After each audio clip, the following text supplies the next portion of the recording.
Sir, wala na pala tayo fuel, sir. Wala, yari tayo niyan. Sir, wala na pala tayong bunker, sir. Naubos na yung kabilang tangke. Lo, Wala na tayong fuel. Hindi, para muna yung ano, para muna yung generator. I-blackout lahat para makatipid tayo, para abot tayo sa ano, sa next week.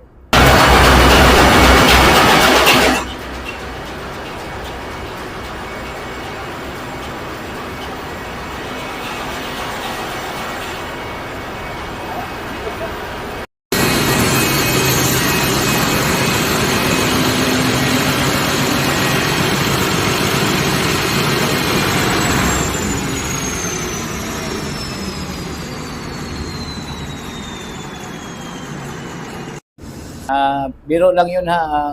Talagang in-actual test lang namin yun kasi magpa-blackout kami. Testing kami ng blackout. So, papa-good vibe lang yun.